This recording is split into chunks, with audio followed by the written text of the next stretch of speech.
peux acheter moins cher ton client que ce qui te rapporte, donc avoir une bonne scalabilité, et en plus bénéficier de rebuy et de referral. Bah quand t'as ça, t'as un bon business. On cherche à évoluer et puis naturellement, on abandonne l'immobilier pour aller vers la photographie d'intérieur et puis vers la photographie d'architecture. C'est beaucoup plus technique, c'est un autre métier, un autre domaine.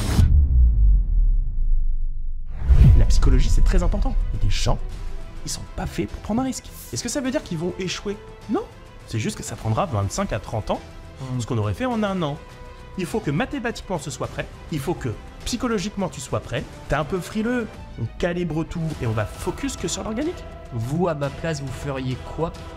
Et je me rappellerai toujours de ce qu'il m'a répondu. Je ferai un crédit pour qu'on puisse bosser ensemble. Est-ce qu'il y a, dans ton métier, des secteurs d'activité où, franchement, tu déconseilles le marketing digital? Oui, je déconseille. Alors, déjà, pour marketing digital, c'est un très grand mot dans lequel tu vas avoir plein de segments. Ouais. Si par marketing digital, on parle par exemple de publicité, Ouais. il y a plein de secteurs dans lesquels je déconseille la publicité.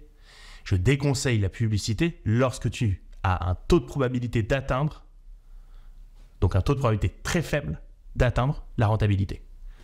Dès que tu vas vendre des produits à faible marge, je te déconseille la publicité. Ça va être un casse-tête pour pouvoir dépenser de l'argent en acquisition et s'y retrouver. Pourtant, il y a des boîtes qui le font. Lesquelles? T'as des grosses boîtes qui vendent des babioles à la Jiffy, ces conneries-là. Jiffy, c'est différent.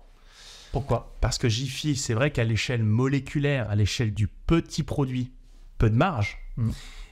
Mais quand moi je parle peu de marge, je parle de peu de marge à l'échelle de la lifetime value d'un client. D'accord?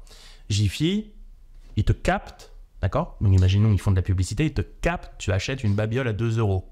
Pas de marge, pas de rentabilité. Donc ils ont deux aspects Jiffy par rapport à ta réponse.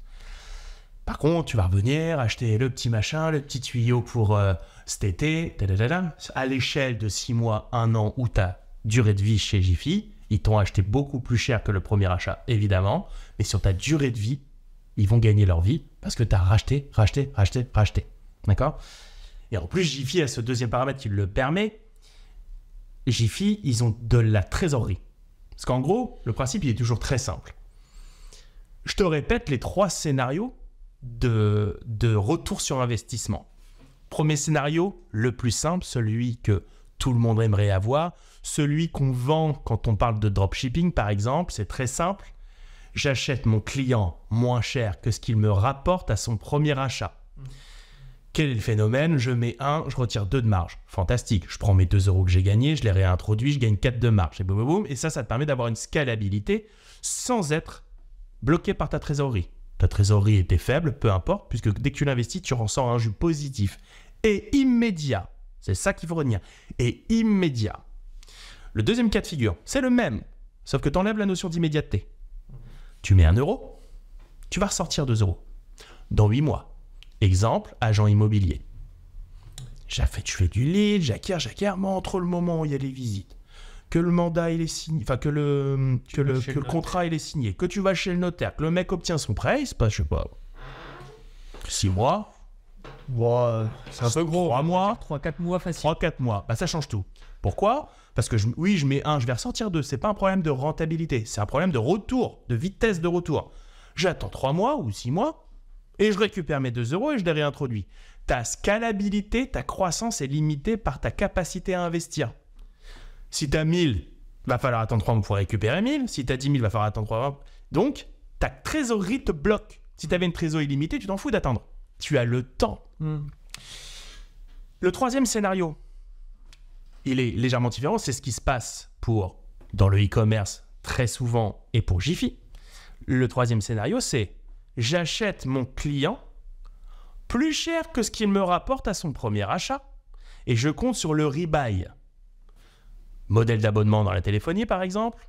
Si tu acquiers quelqu'un dans la téléphonie, il va te coûter plus cher que ce qu'il te rapporte à la première mensualité.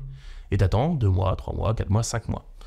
Donc tous les modèles genre Jiffy, ils t'acquièrent plus cher, tu achètes un petit produit, mais tu vas rebailler. et ainsi de suite. Et là, clairement, quand les boîtes veulent grossir alors qu'ils sont dans un modèle d'abonnement, comme le SaaS, tu sais que le SaaS, je crois que c'est 9 mois en moyenne. Il faut attendre 9 mois de mensualité pour avoir un retour sur investissement. Pour être à marge zéro. Donc tu vas me dire, ouais, mais ça dépend de la mensualité. Non. Tu vends un abonnement à 30 €, il faudra 9 fois 30. Tu vends un abonnement à 300, il faudra 9 fois 300. Bah oui, parce que c'est plus difficile de souscrire à une offre à 300. Tu as plus de casse, tu as des taux de transfo plus faibles. Tu comprends? Donc, sur ces 3 modèles de scénario, moi je te parle pour des entreprises standards, classiques qui peuvent nous écouter ici. Si vous avez peu de trésor et que vous faites des faibles marges, je vous déconseille à court terme en tout cas, c'est parce que j'imagine que c'est le sens de la question. Et un faible catalogue de produits en tout cas, pas de... Oui, c'est-à-dire une faible capacité à produire du rebuy. Puis oui, à avoir de la rétention. Exactement, okay. Exactement. Sachant que quand tu as un produit qui n'est pas très focus rebuy, bon, je sais pas, tu prends de la menuiserie d'extérieur. La menuiserie d'extérieur, l'intérêt c'est que là tu es dans le cas numéro 1. Tu achètes ton client moins cher que ce qu'il te rapporte, que le ticket il est élevé. Bon. Mais n'empêche que grosso modo, une fois que tu as changé tes fenêtres et ta porte d'entrée, bon, tu as fini. Hein. Tu vas pas rebuy. Et pourtant, ils ont du repeat, mais c'est du repeat, c'est du referral. C'est du bouche à oreille. Ils parlent aux voisins, regarde ma belle porte. Voilà. Et donc, d'un client acquis, boum, tu peux faire une double. Ainsi de suite. Donc, rebuy et referral, ce sont de toute façon, c'est tout l'enjeu de la plupart des business. Il y en a qui cumulent les deux. Tu peux acheter moins cher ton client que ce qui te rapporte, donc avoir une bonne scalabilité, et en plus bénéficier de rebuy et de referral. Quand tu as ça, tu as un bon business. N'empêche, quand une boîte crée, une boîte qui arrive fragile en trésor, fragile en capacité d'acheter son client moins cher que ce qu'il rapporte, je te conseille tout de suite le paid. Si on enlève la notion de paid, c'est-à-dire en gros tout ce qui est organique, produire du content, faire du référencement naturel, être présent sur les réseaux sociaux, travailler son storytelling, son discours, ça je le conseille à 100% de la population, y compris ceux qui font du paid. Okay. Parce que l'organique, ça a plein de... Alors c'est long, c'est ça son défaut, c'est long. Par contre, tu as ce phénomène une fois que tu as pété le premier petit plafond, ça grossit, ça grossit, ça grossit, ça grossit. Mais je dirais que même dans les 6 mois là, 6-8 mois, où tu n'as pas concrètement de retour à mon petit lead, ma petite demande de devis ou mon premier client, pendant 6-8 mois que tu travailles ton organique, qu'est-ce que tu travailles? Tu travailles ton argumentaire de vente, tu travailles ta réponse aux objections, tu polis ton storytelling, ton sens de la formule, ta manière de présenter ton produit. Produire du contenu, ça articule ton cerveau. Qui fait que le jour où tu auras les moyens de faire du paid, tes pubs vont être ouf. Tu vois ce que je veux dire? Moi, j'ai un peu pour tout ce qui est organique et référencement naturel, moi, j'ai fait beaucoup d'efforts. J'ai essayé de faire beaucoup d'efforts, en tout cas sur les réseaux sociaux. Et j'ai toujours cette hantise. C'est-à-dire que je suis là, je rédige le post. Et au moment de faire publier, je fais... Et je supprime tout. Et en fait, les gens ont l'impression que moi, je communique jamais. Et en fait, il s'avère que par semaine, je fais ça, mais peut-être 2 ou 3 fois. C'est-à-dire que j'ai 2 ou 3 posts par semaine que je pourrais publier et que je ne publie pas parce que, alors je sais pas, est-ce que c'est un syndrome ou est-ce que c'est un truc dont j'en sais rien du tout, mais j'ai ce truc où je me dis, oh ça va me retomber sur la gueule. Alors est-ce que c'est... Je sais pas comment on peut calculer ce genre de choses, mais tout ce que je sais c'est que je pourrais publier, je pourrais peut-être être plus efficace parce qu'aujourd'hui je fais vraiment pas grand chose moi dans mon business là-dessus. On va y revenir je pense après, mais voilà, j'ai un peu cette hantise de me dire laisse tomber, ça sert à rien, ou ça a déjà été dit, ou et il y a des milliards des raisons qui fait que alors là franchement je le connais très bien, le problème c'est un problème qui ressemble à cette espèce d'excès de perfectionnisme. Il faut que ce soit parfait, peut-être, il faut que je le sorte. Et ça, c'est un cancer. C'est un cancer à la réussite. Parce que, déjà, clairement, fondamentalement, ça ne sera jamais parfait, ton histoire. On est d'accord? Rien n'est parfait, il n'y a pas de fin à la perfection. C'est même pas une question tellement d'être parfait. Attends, c'est le même phénomène. C'est le même phénomène. Ouais. Je prends le phénomène du perfectionnisme, j'attends que ce soit parfait pour pouvoir le lancer. Le problème, c'est que t'évites en faisant ça le phénomène de la feedback loop. La feedback loop, c'est quoi? Je sors, ça fera ce que ça fera. J'ai des feedbacks. Alors les feedbacks, ça ne deviennent pas forcément des autres. Alors moi, je le connais ce problème parce que crois-moi, combien de fois je me suis dit, j'ai appuyé sur le bouton publier, ouais, pas ouf le truc, hein. Je l'ai fait. Et ben ça change tout. Parce que, faut pas croire que j'étais fier du truc. Ce que je sais, c'est qu'une fois que j'ai appuyé, c'est fait. Déjà, je suis content de moi, l'air de rien. Il y a eu un pas, c'est pas terrible, mais c'est fait. Déjà, il y a un petit côté, c'est pas mal. Ensuite, soit j'ai des feedbacks des autres. Ça arrive. Bah ça c'est un vrai gain. Parce que ça te permet, tu vois, c'est comme ta première crêpe elle est dégueulasse, elle est toute déstructurée, la deuxième elle est un peu meilleure. Donc le feedback des autres te permet de faire la meilleure crêpe juste ensuite. C'est un training comme ça. Mais moi, je trouve que la feedback loop, c'est moi-même.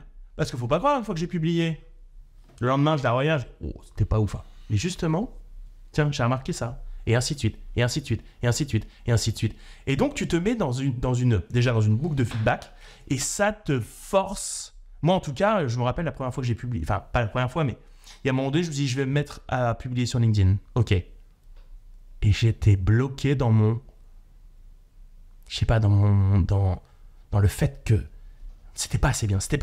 Bah, tu sais ce que j'ai fait ? Dans la en fait, dans quoi ? Dans la construction de ton poste, dans la qualité du poste, parce que moi, ça dépasse ça. C'est-à-dire que moi, je suis connu pour avoir beaucoup de caractère, dire ce que je pense, et d'avoir un gros manque de diplomatie. Ouais. Et moi, j'ai tellement peur que ça transpire à travers ce que j'écris, qu'arrive un moment, je dis non, publie pas ça. Tu vas t'attirer les foudres à dire ce que tu penses, à dire ce que je suis au final. Alors forcément, je me dis, je vais avoir assez le côté choquant qui va permettre d'avoir de la rétention et d'amener les gens à lire mon post. Je sais que là-dessus, je vais atteindre l'objectif. Par contre, je me dis, est-ce que ça va pas m'exploser à la gueule derrière pour avoir dit réellement ce que je pense du truc ? Je vais prendre un exemple débile. Il y a 2 semaines, j'ai le post en tête, donc je vais en parler dès maintenant. Je rencontre quelqu'un, un autre photographe, et on échange sur le processus de travail, sur le workflow, etc. Et ce photographe professionnel qui travaille dans une très grosse boîte, franchement, belle boîte, me dit moi, avant d'envoyer le fichier au retoucheur, pour des questions de poids, je lui envoie un JPEG. Et dans ma tête, juste pour resituer pour les gens qui nous regardent, un JPEG c'est quoi ? C'est un format de fichier qui compresse le fichier et donc va réduire la qualité de ce fichier. Or, avant de l'envoyer en retouche, on veut surtout pas réduire la qualité de ce fichier puisque le retoucheur, une fois qu'il aura lui retouché ce fichier, va redétruire ce fichier en l'enregistrant à nouveau en JPEG. Donc en gros, ce photographe faisait j'enregistre en JPEG, je détruis mon fichier, je l'envoie en retouche, le retoucheur fait son boulot et derrière, il redétruit ce même fichier 2 fois. Bref, une aberration. Et c'est tout, donc... je me dis, tiens, retiens le truc, lors de la discussion, ça fera un bon post. J'arrive sur LinkedIn, je dis, tiens, ça fait une belle histoire à raconter, ça montre un peu le domaine d'expertise de mon métier, etc. J'ai dû rédiger pendant une demi-heure le truc, j'ai jamais appuyé sur valider. Parce que je me suis dit, ça y est, tu rentres dans la critique, tu rentres dans tout ça. Je n'ai jamais publié ce post. Donc, ouais. Le référencement payant, tu as vraiment ce côté publicitaire où tu te dis c'est de la pub. Le référencement naturel, ça s'insère au travers d'une stratégie éditorialiste aussi, qui touche aussi à la personne que l'on est, que je suis. Et moi, quelque part, la personne que je suis me fait peur dans une stratégie de référencement naturel. Je me dis, est-ce que tu vas pas donner trop de toi, de ce que tu es ? Et moi, je suis plus un technicien dans l'âme qu'un commercial, entre guillemets. Et je me dis, je vais les faire fuir si je dis ça. Ouais. Ils vont s'apercevoir que t'es un con. C'est un peu ce truc-là. Alors qu'en réalité, la qualité de l'info, je pense que voilà, savoir que non, on n'enregistre pas 2 fois. Si on rentre dans la technique et l'information en elle-même du poste, il y avait réellement quelque chose d'intéressant. C'est parce que t'as un naturel très clivant, toi. T'as un petit gueulard. Certainement. Il y a plein de gens qui sont comme ça aussi, gueulards sur Internet. Justement, j'y viens. Je comprends. Alors moi, je peux pas avoir le même problème parce que moi, je suis pas j'ai pas d'appétit pour être clivant. Moi, je fais quand même quelque chose, c'est plutôt doudou. C'est pas avec ça que je vais percer. On est d'accord. C'est pas en étant clivant que je vais percer. Quand j'ai tendance à faire des trucs qui font des bons hits, c'est pas parce que je suis clivant, c'est parce que j'ai un angle de vue un peu qui fait tilt. Voilà, mais c'est pas du tout clivant. N'empêche que, sur le côté clivant, on en revient à l'identité. L'identité d'une marque ou l'identité d'une personne. Qu'est-ce que tu fais quand t'es clivant ? Bah, tu clives. Donc, qu'est-ce que tu fais ? Ça, c'est Moïse devant la mer. Il va y avoir ceux qui vont te détester. Et ceux qui vont t'adorer. Et ceux qui vont t'adorer. Donc, moi, j'ai envie de dire, je comprends cette crainte, je l'aurai.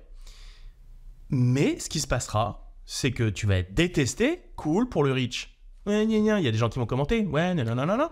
Magnifique. En fait, toi, tu devrais le faire parce que contrairement à moi, t'es beaucoup plus capable de faire du reach. T'es LinkedIn compatible. Parce que sur LinkedIn, comment tu réussis ? Soit tu peux avoir mon positionnement, c'est beaucoup plus long, je te donne de l'info pure et tout, et puis je suis pas trop clivant. Soit t'es clivant et t'es une machine à réaction. Donc va à fond là-dedans, et oui, il y aura ceux qui te détestent et ceux qui t'adorent. Et même, parce qu'on pourrait se dire que t'as 95% des gens qui vont te détester et 5% qui vont t'adorer. Mais t'as besoin de combien de clients en tant que photographe professionnel ? Ah, c'est vrai. T'as pas besoin de 50 millions de clients, tu vends ton temps, tu vends une expertise très haut de gamme, un temps très haut de gamme. T'as besoin de combien de clients ? S'ils sont même... Allez, on va pousser le bouchon. Avec 50 clients sérieux, t'as un empire entre les mains. Et tu crois qu'ils n'existent pas, ces 50 mecs, quand ils vont à ton poste dire « Bah oui, hein. Lui, j'aime bien le gamin. Il est comme moi, c'est un con. » Tu vois ce que je veux dire ? Donc moi, ta carte, c'est comme tout. La carte, t'en as qu'une. T'as un avantage sur le reste du monde, sur tes traits de personnalité. Tu es le seul. On dit toujours dans le business, il faut être unique. Ben, tu es unique. Donc pousse la carte à fond. C'est quelque chose que tu travailles avec tes clients quand on arrive en parlant de référencement naturel et de création de contenu. Est-ce que c'est quelque chose que on va pas dire que tu briefes, mais est-ce que tu fais un petit état des lieux de la personnalité de ton client, de l'image de marque de son entreprise et de... Non, c'est trop difficile ça. Parce que ça, alors, quand derrière un de mes clients ou un prospect, il y a la personne, il y a la marque. Travailler sur la personne en elle-même, c'est beaucoup trop long et compliqué. Et moi, je ne suis pas structuré pour faire du coaching, parce que là, on parle plus d'un coaching. Ce qu'on fait là, discuter, t'observer, voir ce que tu as toi entre les yeux que tu ne peux pas voir toi, moi, je peux le voir. Ce coaching-là, ça ne veut pas dire que je ne l'ai jamais fait, mais je ne l'industrialise pas, je ne le mécanise pas, ce n'est pas une offre. C'est long, c'est compliqué, il faut aller voir un coach, et potentiellement un coach très haut de gamme. Claquer 20, 25 000, travailler pendant 1 an et demi. Comme la plupart des gens ne le font pas et potentiellement n'ont pas envie de claquer 25 000 balles pour le faire, ce qui se fait, c'est comme pour toi, c'est comme pour moi, c'est comme pour tout le monde, tu le construis dans le temps, avec la maturité, avec le feedback du marché. Et là, tu te construis une personnalité et tu commences à comprendre que être clivant, c'est bon pour ton business. Ok ? Mais ça, je ne le fais pas. Par contre, ce que je fais, puisque là, on parle d'être unique, d'avoir un positionnement, je ne suis pas excellent là-dedans. Parce que ce que je fais pour mes clients, on n'a pas besoin d'être à ce niveau-là pour performer. Moi, il faut bien comprendre un truc. Le marché, peu importe le secteur d'activité, c'est ça la chance que j'ai, ça sera peut-être pas ça pendant longtemps. Le marché est constitué principalement de gens très moyens. Ils sont un peu nuls. C'est tout. Tout ce qu'ils font en marketing, c'est toujours un peu nul. Donc moi, quand je prends un client, je connais à peu près ce niveau de nullité. Je prends sa marque, pas lui. Je prends son entreprise. Et très simplement, j'arrive à détecter l'ensemble des points forts dont la cible en publicité ou en organique va être sensible. C'est très simple. Dans une entreprise de bâtiment, il est RGE, il a toutes les qualifications, le délai, le bon prix, il a le côté artisan, le côté fait main, blablabla. Tous ces trucs-là, tous ces phénomènes, tous ces points forts. Contrairement à la plupart des gens où en fait ils sont à côté de la plaque et ils ont ces arguments mais ils ne sont pas en valeur. Moi je prends les arguments qui sont en valeur, c'est pas bien compliqué, hein. C'est très simple, même je fais un copier-coller du site web, je fais un prompt chat GPT, il me les sort. D'accord ? Maintenant, je sais les valoriser et je sais toucher la bonne cible. Puis surtout, tu mets ça dans une bonne machine bien contrôlée par l'algorithmique, ça marche. Donc, être au-dessus de la mêlée ne nécessite pas de faire ce travail extrêmement fort. Une fois qu'on aura bien marketé la boîte, s'il veut passer au-dessus, next step, mode Ligue des Champions, t'es obligé de travailler sur le bonhomme. Et c'est un autre métier, et on rentre dans l'agence de branding, et c'est un autre métier, tout simplement. Ouais. C'est soit tu as l'argent, tu as une grosse boîte, tu pars sur une boîte dédiée à ça, mais j'en connais pas forcément. Et c'est d'ailleurs un peu le parcours qu'avait fait, je crois, Anthony Bourbon avec justement Feed. Hein. Je crois que le marketing au départ était très centré sur le produit, etc. Et il a fini par effectuer une bascule avec un marketing beaucoup plus orienté sur le branding et sur lui. Et on le voit dans ses pubs. Ouais. Les pubs aujourd'hui pour Feed démarrent par je suis Anthony Bourbon. Ah, c'est dingue. Alors regarde, je vais peut-être y songer davantage. Regarde. Bon, moi, j'ai pas ce côté clivant. D'accord ? Pourtant, alors déjà, il faut comprendre un truc. Le plus important, c'est de faire et régulièrement. C'est les deux hacks. Il n'y en a pas d'autres, tes hacks. Il y a ces deux-là. Ah si, il y a le troisième, c'est la qualité, on va y revenir. Faire, déjà. Donc, tu vas prendre 100% de la population française. Déjà, le fait de faire, tu as mis dans le rétroviseur les 80%. Il reste 20%. Ensuite, régulièrement. Bon, bah là, tu en retires encore 19% de la population. Tu es dans le 1% si tu fais et régulièrement. Donc ça, c'est fondamental. Si tu commences à te poser 36 questions à chaque fois que tu écris, tu fais un truc, bah, tu peux être sûr que tu feras pas régulièrement. C'est trop lourd, c'est trop long, c'est trop blabla. C'est comme les mecs, par exemple, qui font des vidéos et qui chiadent chaque paramètre. Ouais, mais ils sortent une vidéo par an. Donc, ils le font, mais ils sont pas dans la régularité. Donc, moi, je fais sauter ces deux trucs-là. Quitte à, il ne faut pas croire, j'en suis pleinement conscient. La dernière fois, il y a Brice. Il m'envoie des screens de mes shorts, de mes derniers shorts. Ouais. Avec une critique sur le côté. Hein. Ouais. Est-ce que tu crois que je suis suffisamment à l'ouest et neuneux pour me dire « Bah non, je comprends pas, tout était bien. » Non. C'était très, très imparfait. Très, très imparfait. Mais c'est fait. C'est publié. Avec de la régularité. Qu'est-ce que ça me fait quand on m'envoie ça ? J'ai OK, feedback loop, j'ai compris, je le savais un peu, mais d'ailleurs tu peux me donner un petit truc de nouveau. Next step, ça sera plus le problème. Et ainsi de suite, et ainsi de suite, et ainsi de suite. Ensuite, et alors, il m'a dit, t'es avachi dans ta chaise. Bah, c'est du Guillaume Grelet. Guillaume Grelet, il est pas là comme ça. Il est pas là comme ça. Parce que si je devais être comme ça, qu'est-ce que je trouverais ? Je trouverais que c'est un peu inconfortable de produire du contenu. Pas très... Ça me plaît pas, ça m'excite pas. Donc, qu'est-ce que je vais faire ? Je vais repousser à chaque fois. Oh là là, ça, j'aime pas trop le faire. Non. Moi, je favorise. J'aime le faire avec l'ensemble de ses imperfections, ce qui ne veut pas dire que je ne veux pas les corriger, parce que c'est plus beau quand c'est mieux. Mais en tout cas, c'est pas ça qui va me limiter. Ma base, faire régulièrement, c'est la seule chose qu'il faut que j'arrive à faire, c'est celle-ci. Les détails, qui sont des fois des beaux détails, je vais les régler après. D'ailleurs, petit tips, je te coupe, dans ton métier, je suis client lambda, j'ai une entreprise, je vends un service, un produit, etc. Je cherche une agence de marketing digital. Est-ce qu'il y a un petit tips, un petit indicateur dans les premiers contacts que je vais avoir peut-être avec 2-3 agences avant de choisir l'agence avec laquelle je vais bosser, l'agence à qui je vais faire confiance? Est-ce qu'il y a un marqueur selon toi où tu te dis, bon, là, c'est quelqu'un d'intéressant avec qui il faut approfondir et celui-là, non, tout de suite, next, je mets de côté. Évidemment, il y a un côté humain, ça reste de l'humain, du feeling, mais est-ce qu'il y a vraiment un marqueur où tu te dis, si on te sort ça, tu sais, des fois, une phrase, genre dans le business, on dit souvent quand quelqu'un te dit, par exemple, fais-moi confiance, généralement, tu sais...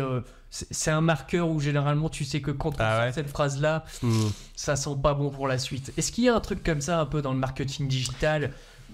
Bah déjà, en fait, ça va être très clair. Si quelqu'un cherche une boîte de marketing digital, donc on répète, organique, social media ou paid. Ça a déjà 3 catégories différentes. Numéro 1. Le meilleur tips Tu as une boîte, on va prendre toi, tu es photographe. La boîte avec laquelle tu dois travailler, si tu consultes 3 boîtes et qu'il y en a une qui a déjà travaillé pour un photographe du même type de photo, dans la même gamme que toi, et qui te dit, j'ai travaillé, et qui te le montre, parce que blabla, on le connaît, mais qui te dit, regarde, voilà ma campagne Ads, ma campagne Google Ads, je génère des conversions à 87,52, j'ai reconnu des problématiques, bref, ça ment pas. Il a la data historique, il a déjà travaillé où il travaille. Où il travaille pour quelque chose de très proche, tu sens bien qu'il a cette sensibilité-là. Il ne faut pas être le coup d'essai, déjà, primo. Si possible, il ne faut pas être le coup d'essai. Voilà, ça c'est le premier point. Il est fondamental. Donc, le conseil c'est, prends une boîte qui a fait exactement ce que toi tu veux aller. C'est comme pour choisir un coach. Tu veux faire 1 million d'euros? Fais-toi coacher par un mec qui a déjà fait 1 million d'euros. Il a déjà fait la route. Donc, il a la petite carte, tiens, suis-moi. Donc, on a vu comment choisir, entre guillemets, ou comment, en tout cas, sortir du lot les bonnes agences. Mais question toute bête, au travers de la vie d'une entreprise, à quel moment tu conseilles d'investir dans le digital? Tout à de la suite. création? Non, avant. Il y a plein de paliers dans une entreprise. Avant la création. Avant la création, incroyable. Alors, bah oui, c'est le mieux. Bah, c'est clair et net. Avant la création d'une boîte, alors bien sûr pas en acquisition payante, mais en organique. Alors quand on dit investir, attention, l'investissement, c'est soit un investissement en temps, soit un investissement en argent, soit les deux. Quand je parle de avant, il est évident que quand tu es futur créateur d'entreprise, t'as pas l'argent. C'est très rare d'avoir la ressource financière en amont. Donc c'est de ton temps que je parle qu'il faut investir. Et pourquoi? Parce que si tu, par exemple, tu es sur ton projet d'idée, il n'y a rien de mieux que ce que je vais te dire quand tu es créateur de boîte. Tu as ton projet d'idée, d'accord? Ton projet, tu le connais à peu près sur quel domaine tu vas opérer, d'accord? Tu te dis, je vais créer une boîte de conseils pour les chevaux.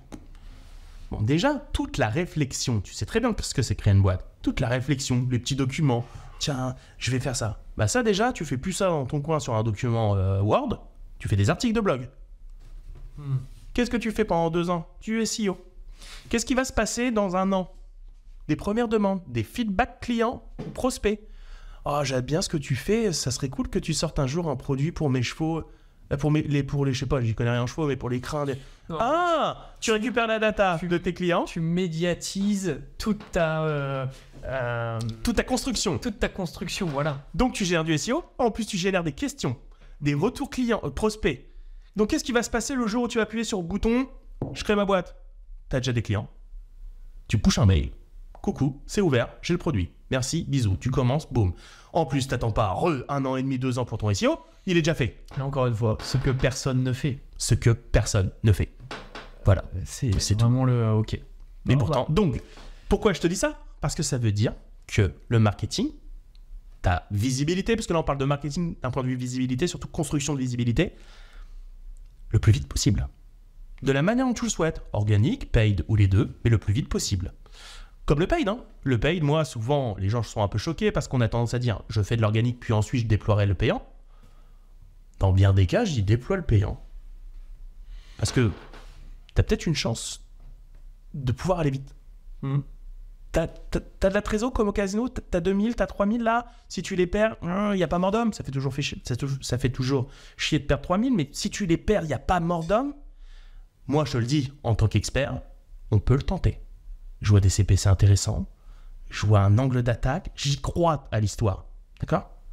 Si tu veux bien, viens, on y va ensemble. On met les 3000, on le fait. Il y a plein de boîtes que moi j'ai connues, il n'y avait rien. On a commencé par le paid, c'est le paid et le retour du paid qui leur a dit génial, fantastique. Du fantastique, il dit comment on peut faire plus gros? Ben on vient, on construit de l'organique, on fait du SEO, on fait une présence sur les réseaux, on va faire du DISP, on va faire du performance max pour grossir l'audience, on va faire du retargeting, on va faire du server side. Parce qu'ils ont l'appétit des premiers résultats, ils disent ouah, j'en veux plus. On a vécu, j'ai l'exemple de beaucoup d'influenceurs, entre guillemets, qui ont complètement démocratisé leur propre vie. C'est-à-dire qu'ils se sont mis à se filmer H24. Même les choses les plus inintéressantes sont devenues des choses partagées avec leur communauté. Ils sont rentrés dans le contenu H24, entre guillemets. Et là, ce qu'on est en train de dire au travers d'une entreprise, de même partager la réflexion au sujet de la construction de son entreprise, ça rejoint un petit peu ce truc-là, en fait. C'est un petit peu... Est-ce que toi, tu penses que c'est que du positif de partager un peu toute son entreprise, par exemple? Est-ce que le contenu est roi et tout partager, le bon comme le moins bon, c'est forcément du positif quelque part? Moi je le fais pas à titre personnel parce que ça apporte un nom, ça s'appelle le building public. Ok. Voilà. C'est une thématique. T'es pas obligé de le faire avant la création. Il y a des gens, ils le font après. Ouais. Et il y a des grosses success stories de mecs et qui font le building public. Donc c'est une question de ressenti, encore une fois. Ce qui compte, c'est d'aimer le faire parce qu'il va falloir le faire déjà et régulièrement. Donc là, juste la fondamentale, c'est j'aime le faire. Si t'aimes le faire, cool. Après, il n'y a que du bon. Parce que, comme je dis, feedback loop. Tu fais, donc il y a forcément des gens qui vont te dire un truc. Tout le monde a un truc à te dire sur tout. C'est cool, puisque potentiellement, c'est des gens qui s'intéressent à ta thématique, sinon ils ne seraient jamais tombés sur toi. Et en plus, en disant ce que tu fais, dis, franchement, j'aimerais ton produit là, il pourrait être intéressant, mais ça serait bien de faire. C'est tout ce que tu cherches, le feedback client. Parce qu'en fait, le business, qu'est-ce qui marche? Demander à tes clients ce qu'ils veulent. Ils te le disent. Et toi, tu le fais. Alors qu'on le fait tous. Moi, le premier. Je fais un truc, coucou les amis, je fais un truc. Est-ce que t'en veux? Non. Pourquoi il en veut pas? Je comprends pas. Ma cible, elle répond pas bien. J'ai plein de leads, je transforme pas. Ça vend pas. Attends, c'est ce qu'ils veulent. Je sais pas. Tu te rappelles Video Clip Makers, première formation que j'ai sortie? Elle a cartonné à l'échelle de Video Clip Makers, une mailing list de 400 personnes. Carton. Qu'est-ce que j'ai fait? J'ai suivi le process que j'ai lu dans une formation de Jean Rivière. Ouais. Qu'est-ce qu'il disait? Tu collectes des emails avec ton référencement. Je l'ai fait. Ensuite, tu fais des espèces de... un webinaire. Mais pas pour vendre. Pour dire coucou les amis, je prépare une formation. Qu'est-ce que vous aimeriez apprendre? Ils me l'ont dit. J'ai fait mon programme sur la base de ce qu'ils voulaient. J'ai envoyé un email. J'ai suivi le process qui marche à tous les coups. Demande à tes clients ce qu'ils veulent acheter. Ils te le disent, tu leur fais, ils l'achètent. Et simple, basique. Et personne ne le fait. Ouais. Parce que t'as toujours plus envie de dire, regardez les amis, j'ai fait un truc brillant comme moi. Achetez-le. Et là, c'est la douche froide. Faut de l'humilité d'une certaine manière pour construire et dire un peu ce qu'il y a sous le capot. Et faut de l'humilité pour donner tes faiblesses, tes questionnements. Il faut de l'humilité pour dire, je suis bon dans ce que je fais, je pense, mais je suis un imposteur. C'est un fameux syndrome d'imposteur. En fait, la fragilité, il faut de l'humilité pour la montrer. Moi, j'ai de l'humilité pour plein de choses. Et peut-être que des fois, je peux manquer d'humilité pour parler de mes souffrances, de mes doutes. Faut montrer ses faiblesses. Exact. Faut être. Voilà. Donc, voilà pourquoi les gens ne le font pas, parce que... Ça me fait rire un petit peu ce qu'on est en train de dire, parce que finalement, je suis en train de me rendre compte que tu as une façon de démocratiser le marketing. Quand je t'écoute, j'ai l'impression de me dire, mais en fait, putain, le marketing, quand on regarde, c'est simple. Ouais. Et t'as l'impression qu'on est dans un monde où il y a des mecs qui ont bac plus 10 du marketing, et t'as l'impression que d'un truc simple, on en a créé des métiers compliqués. Ouais. On a créé une bulle d'un truc immense que tu te dis, oh là là là, le marketing, c'est un truc compliqué, il faut des experts pour pouvoir faire les choses correctement. Et finalement, quand je discute avec quelqu'un comme toi, je me dis, mais putain, finalement, en fait, c'est simple et c'est basique, et il est en train de me... T'es en train de partir d'un truc complexe et de me le simplifier au maximum pour me montrer que, regarde, plus tu simplifies, plus ça marche. En plus, c'est la vérité. Plus tu simplifies, plus ça marche. Puisque le hack, c'est le faire régulièrement. Il faut que tu élimines tout ce qui est friction, tout ce qui va faire que c'est comme aller faire du sport. Voilà. Faire du sport, la meilleure technique pour celui qui n'est pas trop sport comme moi, c'est de mettre déjà la veille les chaussures à côté de la porte. Chaussures de sport, premier effort. Puis bon, il est l'heure d'aller faire du sport, fait chier, j'ai pas trop envie. Je mets les chaussures. J'ai pas dit que j'allais faire le sport, fait froid dehors. Je mets les chaussures. Une fois que t'as mis les chaussures, t'as fait le temps. Si j'ouvre la porte, allez, je marche. Je vais pas courir aujourd'hui, je marche. Puis tu marches. Puis tu sens courir. Donc, il faut péter tous les verrous, les facilités. C'est pour ça qu'effectivement, les choses les plus simples fonctionnent le mieux. Tu sais, oui, non mais attention. dans le marketing, dans le digital, malheureusement, oui, c'est simple à imager, mais dans l'exécution, y compris les choses les plus simples, sont chiants. Parce que les outils sont complexes. Ouais. On va y revenir. Mais c'est de la technologie aussi. Moi, de mon niveau où je suis, je vois la régie, que ce soit la régie Facebook, la régie Google, etc. Même si ça paraît très simple dans leur publicité à Facebook. Il y a plein de boutons. Faites une petite publicité, vous allez voir, les gens vont cliquer et venir. Quand tu rentres dans le détail de la régie Meta, c'est un monstre. Ouais. C'est un bulldozer, le bordel. Ouais, exactement. Donc la technique et l'expertise, elle est nécessaire pour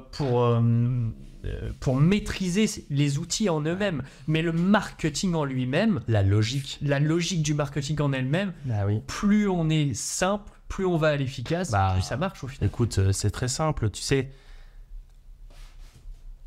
un produit que les gens veulent acheter, que tu mets face à ces mêmes personnes qui veulent l'acheter, ça vend.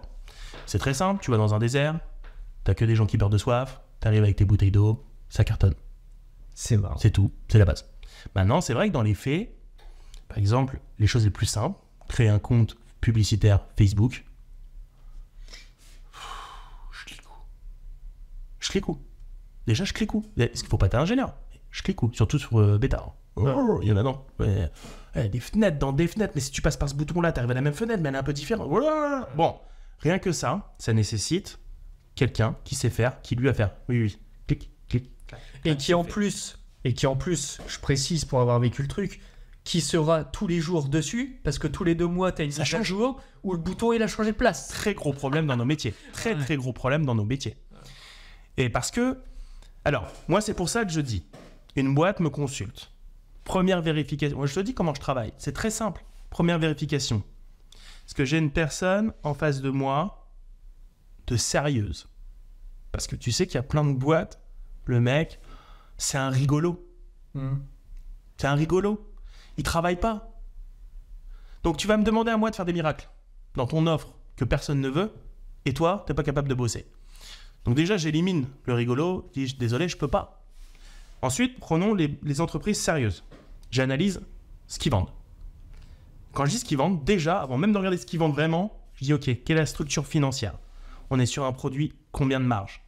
Quel ticket moyen? Je prends ça, je regarde sur les audiences, SEMrush, Google Ads, je regarde qu'est-ce qui s'y passe. Parce que c'est un gros défaut des créateurs d'entreprise d'ailleurs. C'est de ne pas comprendre que si tu t'attaques au marketing digital, tu dois plus penser en j'ai mon prix de vente moins mon coût de production égale marge. Non, c'est coût de production plus coût d'acquisition plus marge égale prix de vente. Tu dois repenser le truc parce que si t'es pas prêt à faire ça, t'es mort. Et donc il y a des gens, ils arrivent, ils vendent quelque chose avec une marge, ils sont décorrélés du marché. Donc c'est très bien, ils peuvent être moins chers d'ailleurs. Mais donc, ils sont plus compatibles avec le marché. Le marché n'est pas fait comme ça. Le marché consiste à faire plus de marge pour avoir une capacité à acquérir. Donc, en gros, je regarde, c'est très simple. Combien tu vends? Tu fais combien de marge? Est-ce que tu es compatible avec le marché?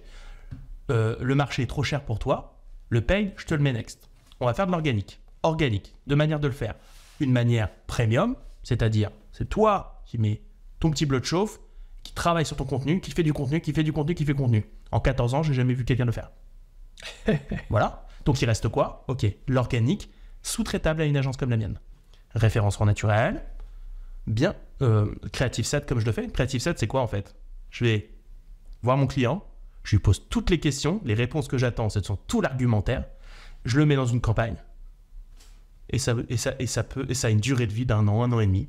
C'est-à-dire que d'un socle de contenu qu'on a fait en une matinée, bon, plus 3 jours de montage, mais d'un socle de contenu one shot, ça dure, il a une durée de vie d'1 an, 1 an et demi. Il a une présence haut de gamme, qualitative, sans avoir besoin de travailler tout le temps. C'est Guillaume qui fait. Donc, il y a des produits compatibles en fonction, n'empêche qu'il faut vérifier comment est la structure financière de ton offre. Est-ce qu'elle a un potentiel sur le marché? Si c'est le cas, laisse-moi faire, je vais le faire, t'occupe pas des problèmes techniques, on exécute la mission. C'est pour ça que ça marche. Et il y a déjà des boîtes qui t'ont contacté et qui t'ont dit non, on bossera pas ensemble. Oui. Ah oui. Pourquoi Pourquoi C'était de l'humain ou c'était alors c'était mécanique? Non, l'humain. Mathématique. C'est mathématique? Ça marchait pas. Ah, c'est mathématique. Mathématique. C'est mathématique. Je peux pas citer de nom, mais franchement, ça arrivait très souvent. Ah, si, je vais te citer. Je pense que je cite souvent, mais je vais te citer l'FF Cooking. L'FF Cooking, mon client vend des poêles, des casseroles. C'est une DNVB, quoi. C'est une marque e-commerce. On produit son site. C'était tout. Ok, on produit le site e-commerce. Et il arrive, donc lui, il a eu une usine, il a vendu son usine 100 millions d'euros. Bon, après l'avoir vendu, quelques années après, il veut créer un site e-commerce, il veut créer sa propre marque, parce qu'il est fabriqué pour d'autres. Très bien. Il commence déjà avec le premier syndrome. Je lui dis, il l'entend, mais il ne corrige pas le tir, il n'était pas prêt pour ça. Il arrive, il dit, bah voilà, je suis moins cher que tes... Je peux dire la marque. Bon, bref. Et justement, c'est le problème. Tu arrives avec des trucs à 36. D'accord? Donc toi, tu as pensé, comme je t'ai dit, j'ai mon coût de fabrication, je vais travailler à faible marge, comme ça, je ne suis pas trop cher. Et je vends. Ok? Et du coup, tu n'as plus de place dans ta marge pour aller acquérir, que ce soit en organique, en sous-traitance par une agence, que ce soit par du paid. Donc déjà, à ta structure, tu es mort. D'accord? Qu'est-ce qui s'est passé pour les FF? Comment, à un moment donné, il y a eu décollage, fusée? Parce que c'est ce qui est en train de se passer pour les FF. C'est une fusée. Changement d'offre, on met de côté de l'aluminium, petite gamme, on prend l'inox, le haut de gamme, des batteries de cuisine à 400 balles. Ok. Là, tu changes tout, parce que tu changes ta volumétrie de marge. Les prix qu'il a édité, c'était plus du 35% de marge, on était sur du x2,5. Donc moi, j'ai beaucoup plus de place pour l'acquérir, j'ai tout branché, il m'a écouté du pied à la lettre, par contre, on ne peut jamais lui reprocher ça.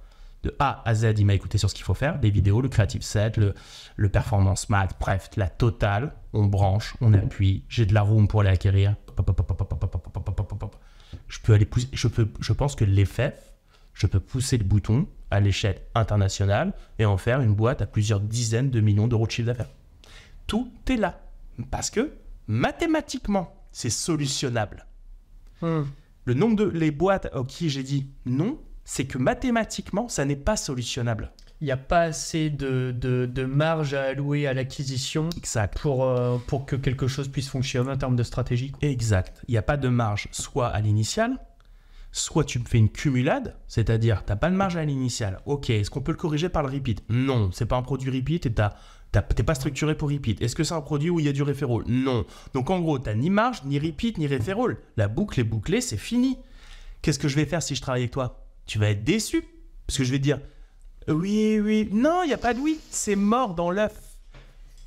Si tu es prêt dès maintenant à retravailler l'offre, le pricing, ok, tu n'es pas prêt pour le marché, mais tu es prêt à le modifier. Et moi, je te parle genre de prospect, je les ai 20 minutes au téléphone.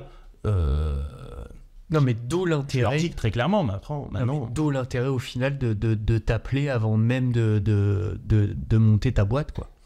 Finalement, il y a tout intérêt à au moins passer 1 heure au téléphone avec toi. Mais oui, mais je ne l'ai pas cette heure. Ouais. C'est-à-dire que moi, aujourd'hui, tu m'appelles, tu es créateur de boîte.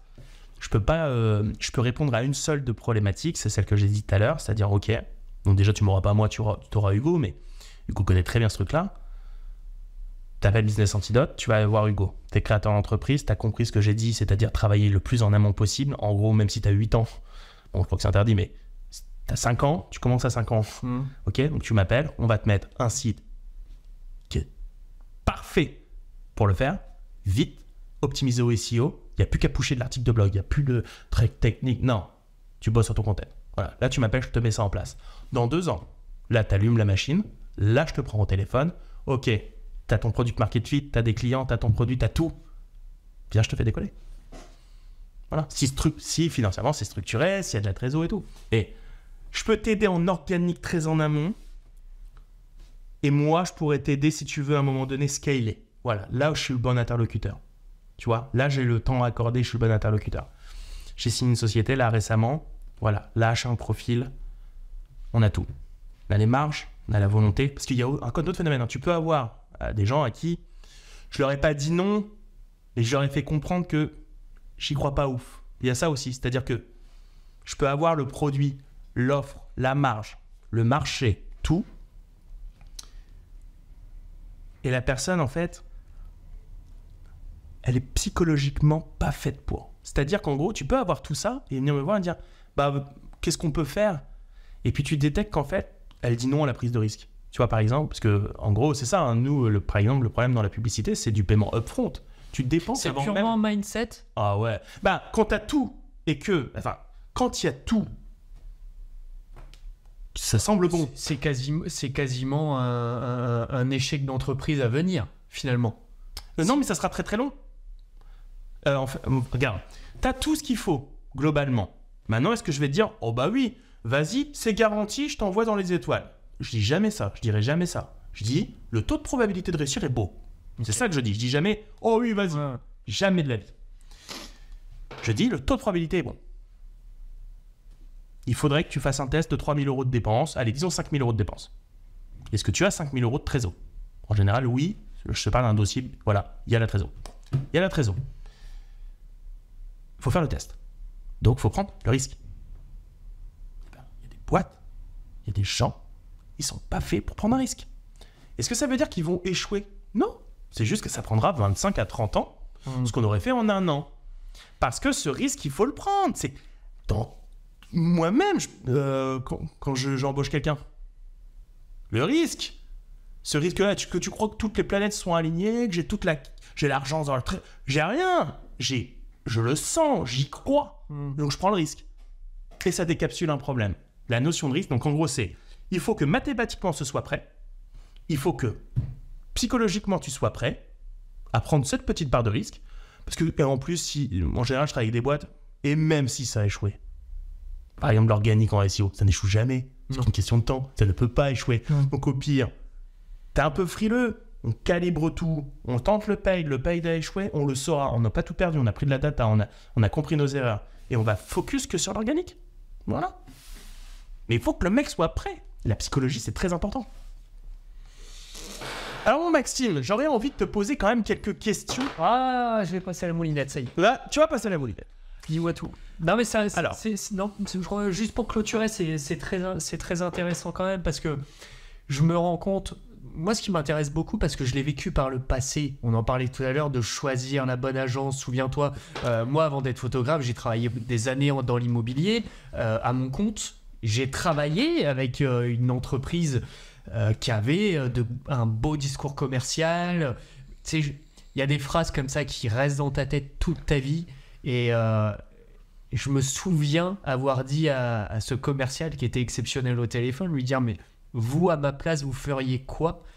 Et je me rappellerai toujours de ce qu'il m'a répondu. Je ferai un crédit pour qu'on puisse bosser ensemble. La phrase, elle restera gravée dans ma tête. Résultat, on a bossé ensemble pendant 3 mois, j'ai perdu tout ce que j'avais injecté, j'ai eu 0 résultat. Mais c'est vachement important de savoir, voilà, quels sont les... Et je m'aperçois que s'il faut dire non, parce que ça marchera pas, et quelquefois, il vaut mieux même dire non et corriger les choses pour qu'elles fonctionnent. Et ça fait partie des marqueurs qui justement sont importants, je pense, pour un client, pour choisir une bonne agence.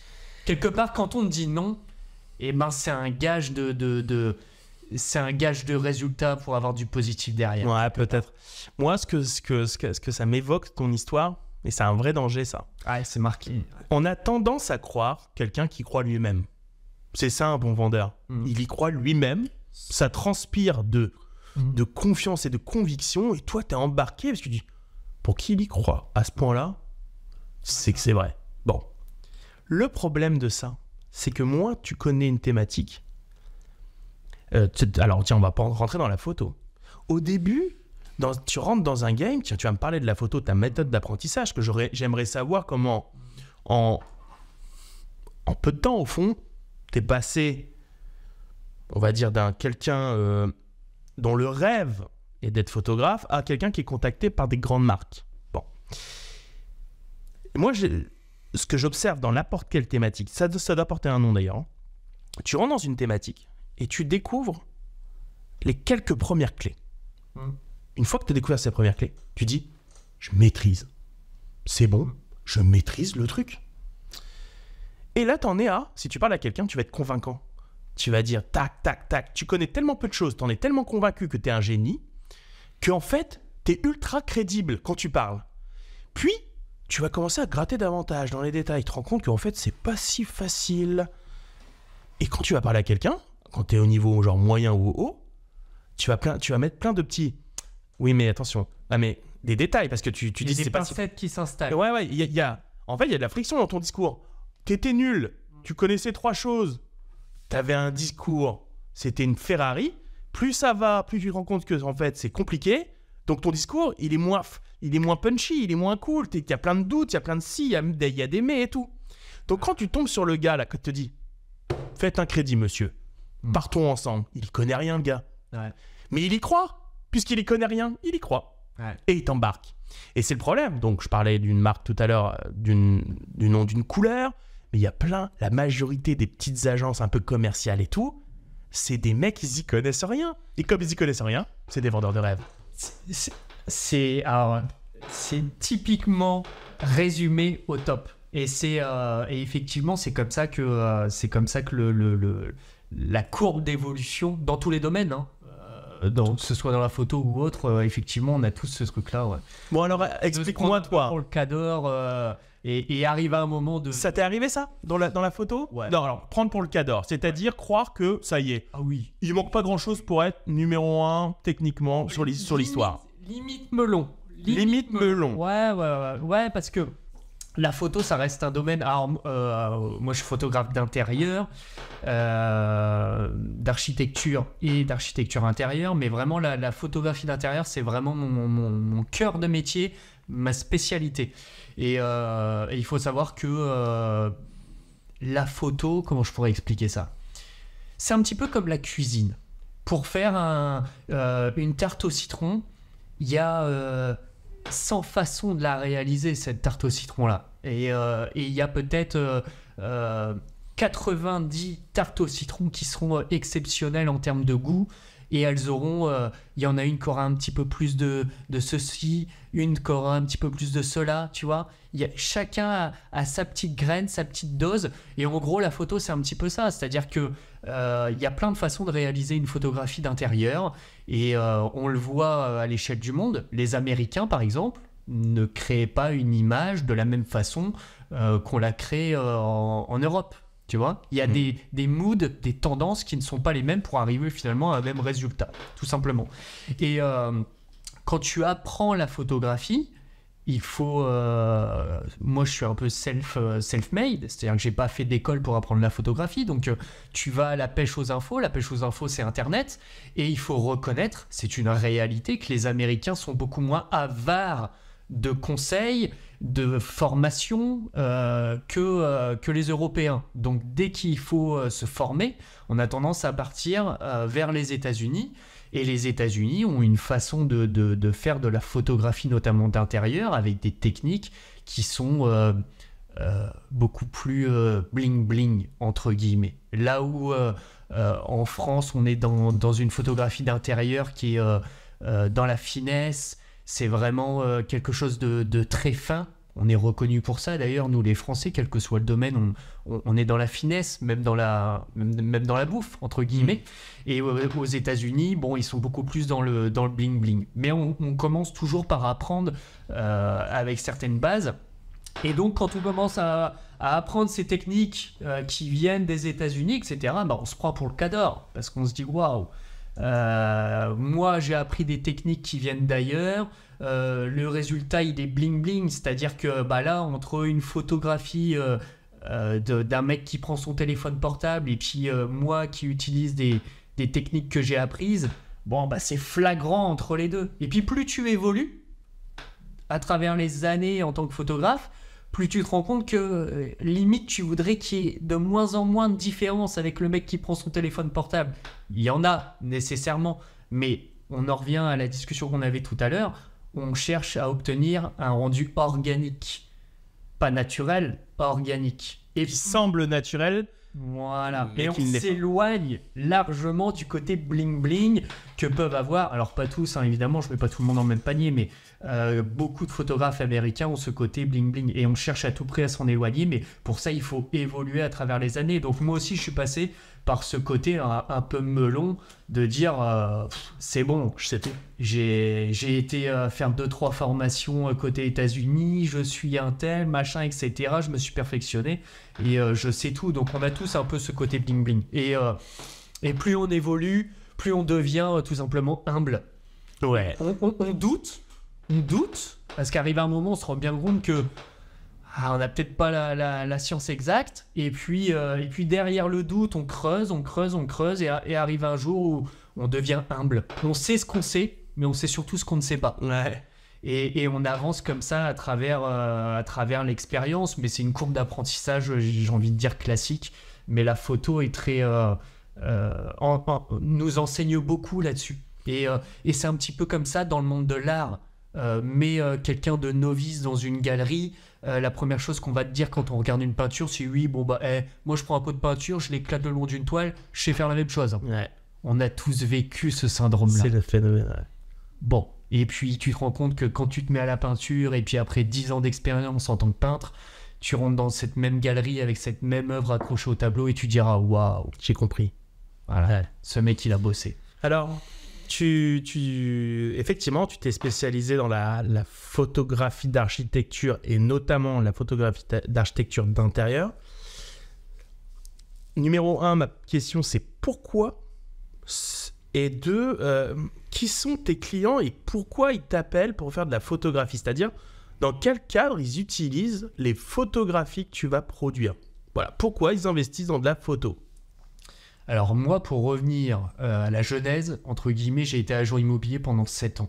Donc arrivé à un moment, j'ai fait partie de cette époque où l'immobilier commençait à aller beaucoup moins bien que l'âge d'or que nos aînés ont pu connaître dans l'immobilier où une simple annonce avec 3 lignes et le téléphone sonnait, tu vois. Facile. Il a fallu commencer justement à inclure un peu de marketing dans le monde de l'immobilier pour vendre.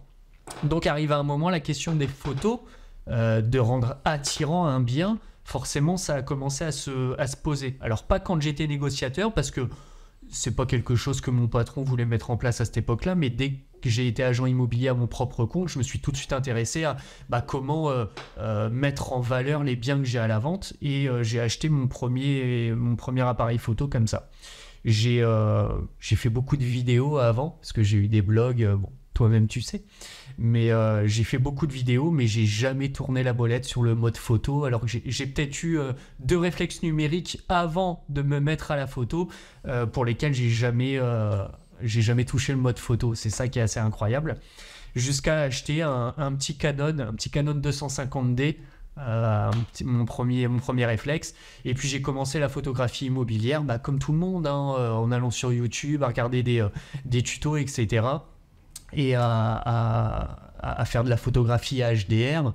C'est d'ailleurs une HDR qui signifie High Dynamic Range, donc c'est-à-dire qu'on vient récupérer toute la plage dynamique d'une image, que ce soit les hautes lumières et les basses lumières, et on vient fusionner plusieurs prises de vue ensemble pour pouvoir restituer toute la plage à l'intérieur d'une photographie, ce qui est très utile dans une photographie d'intérieur, puisqu'on se retrouve souvent avec les fenêtres qui sont cramées avec la luminosité extérieure, et puis des intérieurs très sombres. Bon là, ça permet d'avoir une belle photo immobilière. Donc on démarre tous avec ça, et puis je me suis lancé dans la photographie comme ça. J'ai travaillé pendant 2 ans et demi pour les agences immobilières, c'est-à-dire que j'allais faire les photos pour tous leurs biens, hein. Je travaillais avec pas mal d'agences immobilières, et puis je faisais tous les biens qui rentraient en exclusivité, et je faisais les photographies pour eux.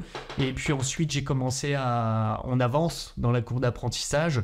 L'immobilier, on se rend compte qu'en termes de composition, c'est assez fade. En termes de technique, c'est très bing-bing aussi. Donc, on cherche à évoluer. Et puis, naturellement, on abandonne l'immobilier pour aller vers la photographie d'intérieur et puis vers la photographie d'architecture. C'est beaucoup plus technique.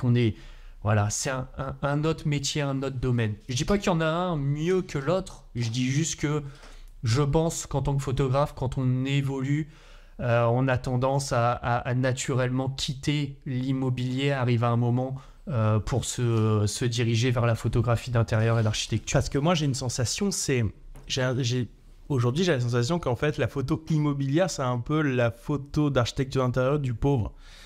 Dans le sens où, par définition, qui dit photographe professionnel dit investissement en euros. Ouais. Alors, attention, peut-être que ce que je dis est faux dans la gamme des biens immobiliers, mais j'ai tendance à penser qu'on va mettre plus d'argent dans une qualité de photo pour de l'architecture d'intérieur, pour montrer un book, pour montrer un bel hôtel, tu vois, des choses comme ça, des très très beaux intérieurs, et qu'on va mettre un peu moins d'argent pour un bien immobilier qui va se vendre dans 3 mois, quoi. Alors, justement, ça qui m'intéresse dans ton marché, pourquoi les gens t'appellent et dans quel but? Et pourquoi ils investissent? Parce que c'est vrai que tu fais des photos très très... en tout cas, moi je trouve très très haut de gamme. Voilà, c'est du haut niveau. Pourquoi on investit dans des photos de haut niveau dans ton métier? En fait, t'as fait à la fois la question et la réponse. C'est-à-dire que c'est pas le prix du bien immobilier qui va définir l'argent qu'on va mettre dans les photos, c'est l'utilisation et la durée de vie de ces photos. Tu peux avoir un bien à 30 millions d'euros. Si c'est un bien immobilier qui est destiné à la vente, quand il sera vendu dans 6 mois, les photos vont à la poubelle. Nécessairement, on n'investira pas dans des photos de grande qualité pour ce genre de choses. Alors attention, je ne mets pas tout le monde dans le même panier, hein. Il y a des agences qui prennent des très bons photographes, même pour de l'immobilier, mais il y a un côté argent foutu en l'air malgré tout. Bien sûr. On va investir dans de la belle photographie à partir du moment où les images vont rester, tout simplement. Un hôtel, 4 étoiles, 5 étoiles, l'image, c'est prépondérant dans son marketing. Tes clients, tu vas sur Booking ou autre, c'est quoi? C'est les photos. Ouais. Et ensuite, tu arrives sur le texte. Bon, évidemment. à partir du moment où les photos, t'en as pris plein les yeux, waouh, bah c'est tout. C'est déjà à moitié dans le panier, quoi. Et il y a une rentabilité parce que, alors moi qui est un peu consommateur de spa, d'hôtel, un peu luxe, tout ça, je le vois sur mes réactions. Belle photo, dit je veux aller là. C'était quand je suis parti à l'île Maurice. Bon, j'ai pas pris l'hôtel le plus cher, mais je te jure que, bon, je sais plus les prix, mais disons que j'étais sur 7000, mais il y en avait un, l'hôtel, il est juste fantastique, les photos, c'était du très très lourd. Enfin, j'avais envie d'y aller, quoi, et ça coûtait 10 000, et je te promets que, alors que j'ai pas 10 000, hein, mais ça se Tu as trouve, deux doigts de rappeler ta banque pour avoir une rallonge de 3000. quand tu le veux vraiment, t'as toujours moyen. Qu'est-ce que je peux... Tu fais les fonds de poche. Ah, tu fais les fonds de poche. Et donc, je te jure que... Pourtant, pendant, je sais pas, j'ai mis 2 semaines et demie à choisir, quoi. Pendant 2 semaines, celui-ci, il m'avait plu. Mais tout de suite, j'ai dit non, j'ai pas les moyens. Jusqu'au moment où il faut vraiment valider un paiement. Ouais. C'est-à-dire le vrai choix. Et là, je te jure que ce soir-là, je suis... Et donc, en réalité, de la photographie, investir dans le monde de la photo, c'est un résultat de taux de transfo. Ouais. Un taux de transfo. Donc en fait, c'est un peu comme dans mon métier. Investir dans de la photo même très cher, ben c'est finalement un investissement. Parce que, imaginons que ça coûte 2 000 € ce lot de 5 photos. Je vais essayer de donner un exemple très, très facile. 2 000 € ce lot de 5 photos. Ok. Mais ce fait de mettre ces photos change de 1% ton taux de transfo. Sur... Je sais pas, sur un hôtel 5 étoiles, je connais pas les chiffres, mais disons que sur un an, ça se trouve, c'est 20 000 € de gain en termes de taux de transfo. Donc tu investis 2 000 pour faire 20 000 de plus, tu as une rentabilité de 18 000. Est-ce que c'est de ça dont te parlent tes clients quand ils t'appellent? Ou ils n'ont pas du tout cette réflexion-là? Alors, ma clientèle cible, oui. Et là, tu as fait question et réponse. C'est-à-dire que mon client cible, il n'achète pas des photos. Il achète un service. Je lui fournis un service tangible qui va lui permettre d'atteindre un taux de transfo. C'est comme ça que réagit ma clientèle cible. Et c'est pour ça qu'on travaille avec généralement des entreprises qui ont du budget, des services marketing, etc. Parce que c'est des gens, il n'y a pas d'éducation à faire à ce sujet-là. C'est-à-dire qu'ils ne t'appellent pas pour dire allô, je veux des belles photos. Non. Il y a une part. Il y a comme toujours. On est humain, donc Mais c'est pas que ça le fond de leur pensée. Non. C'est, monsieur, j'ai besoin de photographie pour telle campagne, pour tel machin. Ils savent ce qu'ils font. Ils savent que une belle photo, c'est un taux de transfo plus élevé, et donc ils investissent c'est tout, dans de la rentabilité. C'est aussi simple que ça. Là où un client qui, si on descend, je ne veux pas dire descendre en gamme, c'est péjoratif, mais un client qui voudra simplement de la photo, je serai toujours trop cher pour quelqu'un qui veut une photo. Parce que ça restera toujours, ah bah tiens, clique, une photo. D'un côté, j'ai quelqu'un qui achète un taux de transformation des euros et beaucoup d'euros à la clé quand tu fais le calcul en fin d'année. Et de l'autre côté, j'ai quelqu'un des photos, juste pour des photos. Tu vois ? Donc forcément, d'un côté, il y a pas d'éducation. C'est des entreprises qui ont compris, qui ont compris l'impact du marketing et l'impact de l'image dans le marketing. C'est comme dans toute thématique, je crois qu'on a mis le doigt sur juste le phénomène, parce que la photo, ça très étrange dans le marché, c'est que au fond, une photo, c'est gratuit. Je parle de ça, la photo, c'est vrai, j'ai pris une photo. C'est pas le fait de prendre un objet en photo, mais c'est gratuit. Ensuite, tu vas dire, je vais prendre un photographe. D'un truc gratuit à photographe, dans ta tête, dans ton esprit, j'imagine que les gens se disent... j'imagine bien, déjà quand j'aurais mis 500, un photographe, de 0 à 500, c'est sûrement 500 fois mieux. Peut-être cette logique-là. Ouais. Puis ils arrivent, ils vont consulter des photographes, ils vont être attirés par le top, même s'ils ne voient pas forcément la différence entre un top et un moyen, mais sans le savoir l'expliquer, ils vont être attirés. Puis ils vont voir le prix. Grosso modo, je veux shooter mes bureaux, je veux 7 photos, imaginons, sans décoratrice, en mode normal, c'est-à-dire je suis une boîte PME, TPE, PME, je veux pas que tu prennes une décoratrice, je veux pas que tu me fasses une photo de magazine, si tu veux, mais je veux de la belle photo de mes bureaux, 7 photos, ordre de prix, seul, sans collaborateur. La première question que je vais te poser, c'est... Ok, on va faire des belles photos. Elles vont servir à quoi ? Tu vas les utiliser où ? Pourquoi ? Et combien de temps ? C'est quoi l'objectif de ces photos ? Ok, sur mon site, notamment mes landing pages, dans lesquels j'envoie du trafic payant très cher pour générer des prospects entrants et vendre mes prestations. Ok. Quel est l'objectif de ces photos ? Pourquoi ces photos sont si importantes sur ces landing pages ? Pourquoi ? Qu'est-ce que tu veux faire transparaître avec ces photos ? Dans mon métier, on vend du service. Le service, c'est de l'humain. L'humain, c'est de la confiance.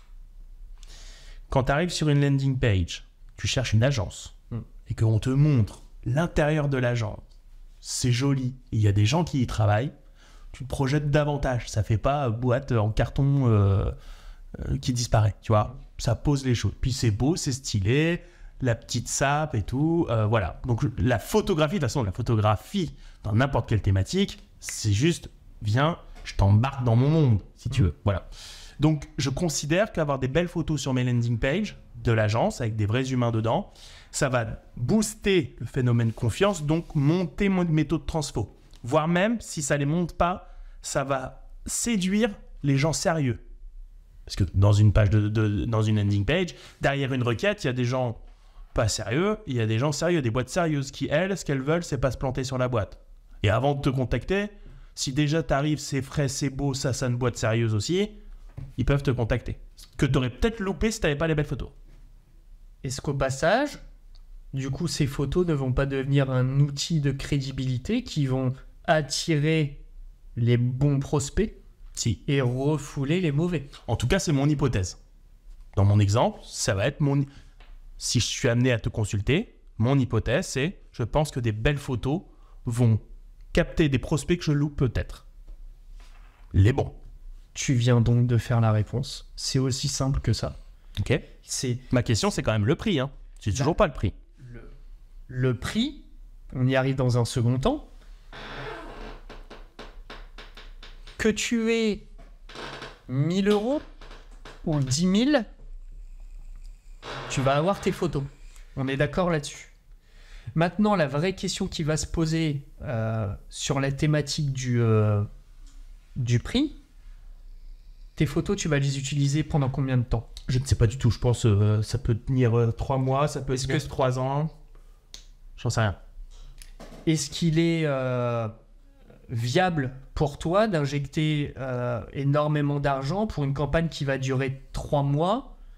Tu vois? Non. À toi de définir ton propre budget en fonction de la durée d'utilisation de ces photos-là. Qu'est-ce qu'en 3 mois, si tu avais les meilleures photos au monde, qu'est-ce qu'elles sont capables de t'amener dans le meilleur des cas? J'ai un feeling, j'ai une sensation que ça peut être bien. Ça peut être mieux que ce que j'ai. Mais je ne sais pas dans quelle proportion. Je ne sais même pas si j'ai raison. Et je ne sais pas pendant combien de temps. Ok. Parce que si ça tourne, ça se trouve, je vais les laisser traîner pendant 5 ans. Ok. Si ça tourne moyen, ça se trouve, je vais réduire un peu. Ça se trouve, ça va être bien. Mais ça va être tellement bien que ça va durer 3 mois et après, je vais en reprendre des encore mieux parce que je vais voir, tiens, la déco, on va peut-être changer de locaux. J'en sais rien de la durée. Ok. De toute façon, je veux juste des photos. Ce qu'il faut bien comprendre, c'est qu'à partir de cette étape-là, en tant que photographe et en tant que client, il n'y a pas de bonne ou de mauvaise réponse. T'es pas dans on n'est pas sur quelque chose de... T'as pas un catalogue Audi, tu vois, avec des voitures et puis des options et puis mieux, moins. Ça reste de la discussion, ça reste en fonction d'un budget, de ce qu'une entreprise est prête à mettre. Et puis derrière, on va venir aussi, en tout cas c'est mon rôle en tant que photographe, de dire bon voilà, quelle est cette entreprise, quelle est sa taille, quelle est sa place au sein de son marché. Et ça fait partie d'une discussion qu'on va avoir ensemble. Et encore une fois, tu disais en tout début de podcast, tu disais, moi dans mon métier, le marché, la technique, le marché est assez bas. Aucun intérêt d'aller au top du top avec mes clients, sachant que si je vais juste au-dessus, j'ai déjà fumé tout le monde. Ouais. Eh ben, on peut avoir exactement la même stratégie en photo. Rien ne sert de mettre 10 000 € dans des photos si ta concurrence met 100 € avec des photos de merde. J'ai presque envie de te dire, si tu mets déjà 250 €, tu vas atteindre ton objectif, tu seras déjà au-dessus de la concurrence et ça sert à rien de te faire dépenser du fric, tu vois. Donc en gros, le prix d'une photo n'est que fonction de son utilisation, de l'objectif, et aussi, il y a un facteur qui est le facteur budget client. Maintenant, pour répondre, parce que les gens veulent toujours la question du terre-à-terre, qu'est-ce que ça vaut une photographie d'intérieur? En moyenne, et j'aime parler comme ça, parce qu'au moins les gens... c'est bien, c'est une meilleure référence, ouais. Une photographie d'intérieur vaut entre 60 et 200 €. Par cliché. Et tu me parles de quel niveau de photographie d'intérieur? Une photographie d'intérieur que je peux retrouver dans un magazine d'architecture, de déco, de marque. Une belle marque qui fait une publicité. Est-ce que je peux retrouver ces 200 €? Ça peut être la photographie que je peux retrouver dans une publicité? Oui, la photographie. Par contre, tout ce qui va participer à la construction de cette photo-là... Oui, parce qu'ils fabriquent les décors, les mecs. Voilà. C'est-à-dire qu'à partir de ce moment-là, le photographe, lui, j'ai presque envie de dire, tu le choisis pour ses compétences, pour sa capacité à créer un rendu d'image, à composer une image. Mais une fois que tu l'as choisi, il va pas te faire là le budget est pas terrible, je vais lui faire une image de brin. On n'est plus dans ce niveau-là. Non, mais bien sûr. Un certain mais stade. si je tiens le truc, donc en termes de qualité, à 200 €, je peux avoir du haut de gamme. Oui. J'appelle ça de haut de gamme. Ce qui veut dire que dans mon projet, j'ai besoin de cette photo, 1400 €, j'ai mes photos. Dans du reportage, je parle dans de la photographie d'intérieur. De ce type-là, tu arrives dans les locaux, il y a des gens qui bossent, tu arrives, tu poses tes lumières, tu prépares un petit peu le setup, tu shootes. Ouais. À 1400 €, j'ai mon lot de cette photo. Tu vois, là encore une fois, donc je reprends le truc, c'est une photo, c'est gratuit. Si je prends un photographe professionnel, j'imagine bien que ça me coûte 500. Ok ? Je viens d'apprendre qu'en fait c'est 1400 si je veux ce niveau-là. On est d'accord ? effectivement, moi, je suis de la thématique marketing. Je me dis, OK, 1400, c'est un coût, mais ça se trouve, si j'augmente de 0,5, voire même, je vais forcer la logique. Si je capte un client à 2000 € par mois, juste parce que quand il est arrivé, je lui ai donné confiance par les photos, j'ai gagné. Bien sûr. Et donc, mon modèle psychologique, il passe de « Oh, 500, ça doit être ça » à « Ok, j'ai compris, on est sur une logique d'investissement. » Comme la ads. Parce que la ads, les montants, quand je dis à des gens, j'ai des clients qui investissent 40, 50, 100 000 € par mois, ils disent « C'est pas tout. » Mais en fait, ils ne comprennent pas qu'en fait, ça n'a rien à voir avec une dépense. C'est juste plus de fuel dans une machine qu'en sort d'argent. Donc, s'ils pouvaient, ils mettraient 200 000 pour en sortir davantage. Ça change tout, cette logique de taux de transfo, d'investissement avec une notion de rentabilité. Je reviens. Est-ce que, tu me disais, c'est en fonction de ton budget, ok. J'étais donc, photo c'est gratuit, si je mets 500 balles dans un photographe, je l'ai quand même. Bonjour Maxime. Oui. Les photos de mes bureaux avec nous qui bossent dedans, j'ai 500. C'est faisable? Oui. Avec toi? Ok. Bon, avec moi aujourd'hui. Avec toi? Alors, aujourd'hui, non. Tu viens me voir, tu me dis j'ai 500, c'est trop peu. C'est pas j'interviendrai plus sur ce type de projet-là. Mais c'est possible de trouver quelqu'un de raisonnable. Oui. Tu vois, enfin, oui. De quelqu'un qui a un petit level, limite tu dis tiens, appelle-le de ma part. Oui. Tu pourrais me trouver ça et ce serait pas dégueu. Oui. Hein? Tu sais, il y a un photographe américain qui s'appelle Barry Grossman. Et tu sais, le monde de la photo, c'est large. Ça reste le monde de la technologie. Il y a des nouveautés tout le temps, constamment. Ça n'arrête pas d'évoluer. Et il dit toujours, achetez-vous la meilleure caméra que vous puissiez vous offrir, peu importe votre budget. Et ben, en photographie, c'est exactement la même chose pour une entreprise. Investis toujours dans la plus belle photographie que ton entreprise puisse se payer. C'est aussi simple que ça. Parce que les répercussions vont bien au-delà même du taux de transformation sur la campagne dans laquelle tu vas utiliser ces photos-là.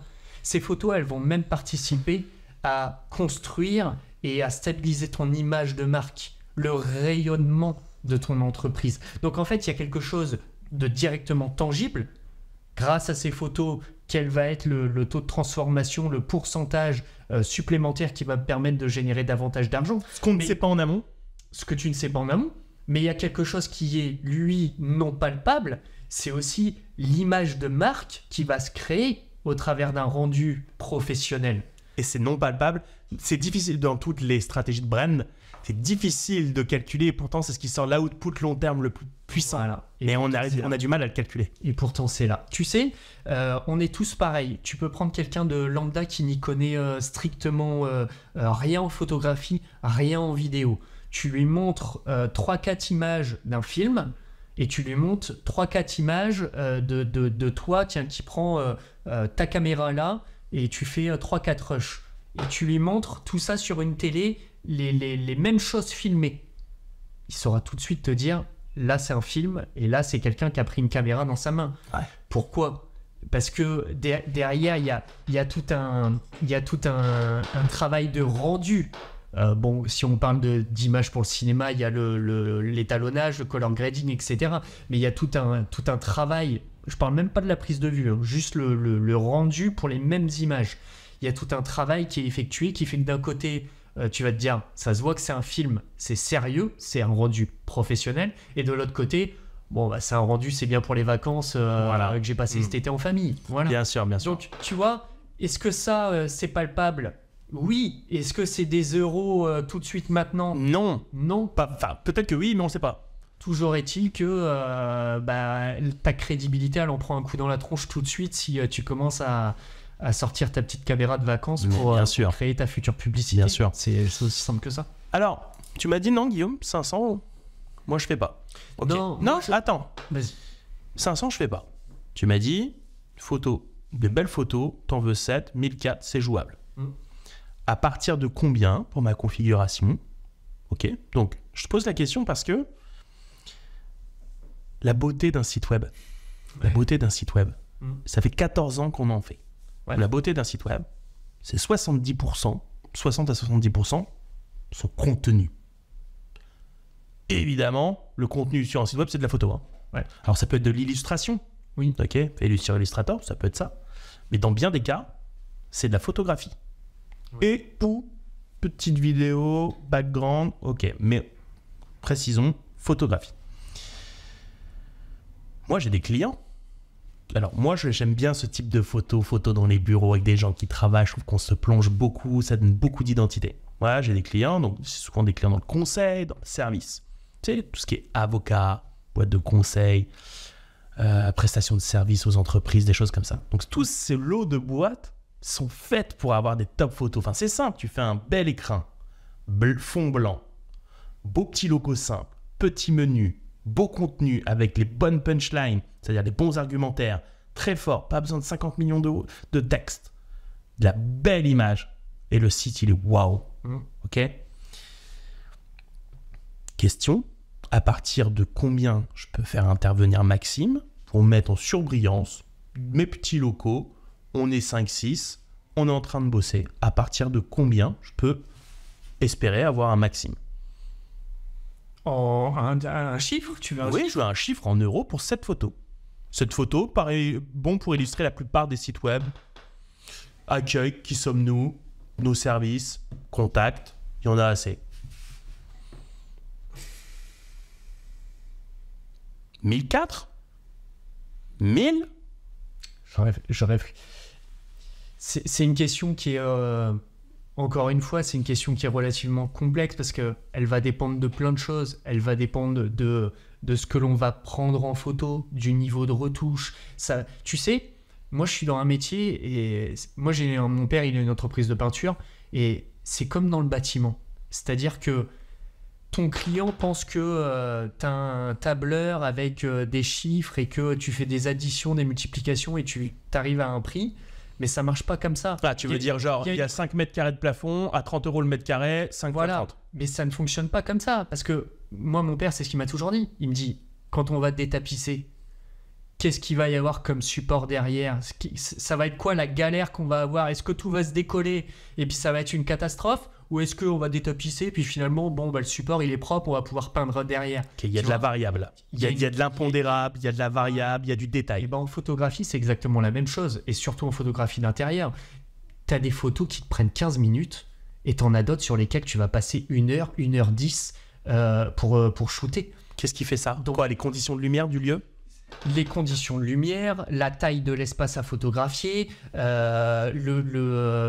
simplement ce que tu vas faire rentrer dans le cadre. Il n'y a pas un endroit qui ressemble à un... Non, c'est du multi... Oui, bien sûr, c'est comme dans beaucoup de métiers, là, rien. Donc, il y a des cas de figure. Bien sûr, si tu arrives cas de figure simple, tu arrives, tu dis, wow, c'est du caviar, clic, clic, clic, clic, clic, clic. Mais sauf que faut que tu vois, faut que tu détailles. Alors, justement, prenons mon cas de figure. Tu les vois, les locaux? D'ailleurs, tu les as shootés, les locaux. Tu l'as déjà fait. Donc, ces bureaux-là, par exemple, on n'a pas de problématique particulière. On a un plafond qui plus est blanc. Pourquoi? Ça fait partie des premières choses auxquelles moi je pense. Pourquoi? Parce que le plafond, moi, je vais l'utiliser comme un diffuseur de lumière. Donc, à partir du moment où on va utiliser un éclairage artificiel, du flash, on va se servir du plafond pour renvoyer une lumière douce et diffuse partout pour éclairer la scène. Donc ça, c'est un allié de taille. Eh ouais. Tu m'appelles pour faire exactement la même photo, comme j'ai déjà réalisé plein de fois, dans un corps de ferme, avec une hauteur sous plafond qui est à 8 mètres. J'ai plus ce plafond. J'ai plus de blanc et en plus, j'ai plus de plafond. Bon, bah là, la stratégie d'éclairage va être complètement différente et je vais passer le double, voire le triple de temps. Voilà. Donc, on est toujours...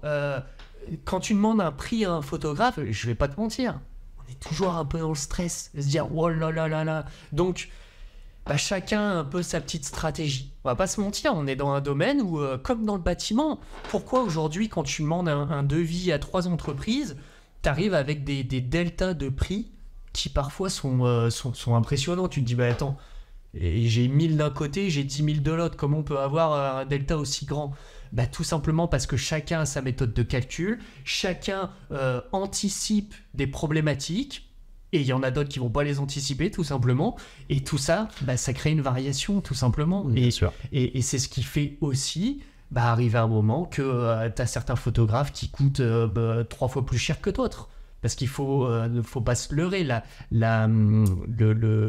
Comment dire, la renommée du photographe rentre en ligne de compte, bien évidemment, dans le prix d'une photo. Au fond, soyons clairs, je vois à peu près les prix. Donc, ce que je retiens, en tant que client, ce que je retiens, c'est qu'aux alentours de 200 € la photo, on est pas mal. On est bon. À 200 € juste pour dire, la photo, on est déjà sur de la photographie haut de gamme. Haut de gamme. Bon, ça veut dire que c'est pas non plus intouchable. Pour une boîte un peu normale, un peu sérieuse, c'est loin d'être intouchable. Donc ça, c'est ce que je retiens. Oui. Deuxièmement, ce que je retiens, c'est quand même, en fait, c'est basique. J'aime ce que tu fais comme photo. Je t'appelle. Bonjour monsieur, j'ai ça à faire. Combien ça coûte? Tu me fais un devis. J'aime, je peux prendre, je peux pas prendre. C'est tout, en fait, c'est basique. Et c'est loin d'être intouchable. Parce que moi, j'ai vu des photographes annoncer des prix sur des campagnes à 20, 30, 50 000. Qu'est-ce qu'ils font jouer? Uniquement le nom et l'aura qu'ils ont. Mais même bien au-dessus de ça. On a des campagnes photos, on arrive à 120, 130, 140, 150 000 $ s'il le faut. Tu l'expliques par simplement, je suis Kylian. En gros, c'est pas que je suis meilleur que Maxime, c'est je suis vu comme étant le... Ou alors c'est parce que j'ai simplement le réseau, ou parce que mon client c'est un Émirati, Comment? C'est un profond mélange de plein de choses. En fonction de la strate de client. Un client qui peut mettre 100 ou 150 000 € dans une campagne photo. Il met pas 150 000 € dans un photographe, il met 150 000 € dans une campagne et une équipe de 20-30 personnes. Parce qu'on va inclure un shooting dans une destination bien précise. Il va falloir prendre l'avion. Il va falloir un styliste, un scénographe, une maquilleuse. Il va falloir... le photographe va vouloir intervenir avec son propre assistant. Tu comprends? Donc on arrive sur un projet et une envergure de projet qui va forcément amener à des budgets conséquents pour 6, 7 photographies, certes, peut-être un peu plus, etc. Donc si tu veux, il n'y a pas de prix. La photographie n'a pas de prix. Elle dépendra uniquement du budget qu'on est prêt à y allouer. Et le meilleur conseil que je puisse donner à une entreprise, c'est que si vous avez 1 000 € dans votre poche et que c'est le plus gros budget que vous puissiez investir dans des photos, eh ben, investissez 1 000 €. Ne faites pas l'erreur de dire « j'ai 1 000, je ne vais dépenser que 100 ». Parce que ça, c'est une erreur stratégique, c'est sûr et certain. Maintenant, il n'y a pas de il n'y a pas de budget. Il n'y a pas de règles. Il n'y a pas de réponse nette. Et comme on disait la dernière fois, il y a toujours une réticence du prospect quand on lui pose la question « Quel est votre budget ?» Pourquoi ? Parce qu'il a peur qu'on modifie notre niveau de marge en fonction de son budget. Oui. Et alors qu'on veut juste effectivement adapter la proposition à son budget. Comme tu disais, cocher, décocher des cases. Cocher, décocher des sous-prestats. Étonnamment, il y a plein de domaines où ça semble normal d'agir de cette façon-là. D'avoir un budget ? Ouais. Ouais, bah tu rentres dans un constructeur de maison, bonjour, j'ai 200 000, on va pas te faire une maison à 300 000. Comme je disais, tu vas chez Audi, t'as 40 000, bon, tu vas pas avoir le Q5 S-Line. Tu vas avoir le petit Q3 entrée de gamme. Mais on en revient toujours un petit peu à la même chose, hein. C'est que on en arrive à ce genre de situation tout simplement parce que le client, dans sa tête, n'a pas une vision à 360 degrés du métier. C'est-à-dire que pour lui, une photo, c'est une photo. Il n'a pas le champ de vision aussi large que le professionnel va avoir et qui implique ce que je viens de t'expliquer. Avec une photo, ça peut être 30 personnes qui vont bosser sur une photo. Mais bien sûr. Et pas un photographe qui va venir et appuyer sur un bouton. Et comme tu me l'as dit tout à l'heure. À la fin, t'as bien une photo à droite et une photo à gauche, tu vois. Mais non, mais bien sûr. Non, mais regarde, tout à l'heure, tu m'as donné un exemple très concret parce que moi qui ne suis pas dans ton métier, j'ai pas ces automatismes. Quand je t'ai dit, tiens, combien ça coûte mes bureaux ? Mais tes bureaux, il y a un plafond blanc, c'est à 2 mètres, je peux rebondir dessus, ça me fait une softbox haut de gamme, pas cher. T'arrives, tu m'emmènes dans un, comme tu l'as dit, un gîte, quoi, et 6 mètres de plafond, il est noir, bon, bah c'est mort, va falloir articuler. Et donc, tous ces détails-là, évidemment, le client qui arrive, dit, bon, ça coûte combien les photos ? Il veut un truc vite, il croit que ça va vite, mais ça va pas vite. Donc, tu as besoin de dire, ok, c'est un jeu, en gros, c'est un puzzle. Donnez-moi votre budget. C'est exact. Qu'est-ce que vous voudriez ? Et j'essaye de monter le beau puzzle. Mais tu sais, sur la crainte des prospects sur le niveau, parce qu'ils pensent, ils ont peur qu'on adapte le niveau de marge et non pas le niveau de budget, le niveau de marge. Alors on se dit, oh, il a de la thune, je vais faire un gros truc et je vais me gaver. C'est ça dont on a peur en tant que prospect, parce que on est tous prestataires, si on est tous prospects aussi. Et donc on a tous les mêmes réticences. L'entreprise soit grosse ou aller à un... Il va ballonger. Donc la bonne technique, c'est, il y a une grille tarifaire. J'ai ma grille tarifaire, allez là, tiens, je te la donne. Maintenant, je te demande ton niveau de budget. Je ne vais pas par magie la transformer, ma grille tarifaire. Maintenant, tu me donnes ton niveau de budget. Tout ce que je vais faire, la grille tarifaire ne changera pas. Donc, je ne vais pas changer mon niveau de marge. Mais je vais décocher des prestations. Eh ben, c'est marrant que tu dis ça parce que c'est exactement ce que j'ai mis en place. Il y a quoi ? Il y a allez, peut-être une dizaine de jours sur mon site internet. À la soumission du formulaire, tu as une feuille de taux. Voilà, taux journalier, etc., qui permet au moins de donner une référence au client et de légitimer la question du quel est votre budget derrière. C'est très bien. Et ne plus se sentir... de plus avoir une déviance du client, tu sais, au téléphone qui te dit « Ah, bah, j'ai pas de budget ». Tous un budget... bien avant d'avoir pris le téléphone en main, hein. Mais il n'a jamais de budget quand on lui pose la question. Bien sûr. Donc ça permet au moins d'adoucir, de niveler un peu ces choses-là, et je pense que c'est important de... Et ben on verra si justement, pour un prochain épisode, si ça a fonctionné.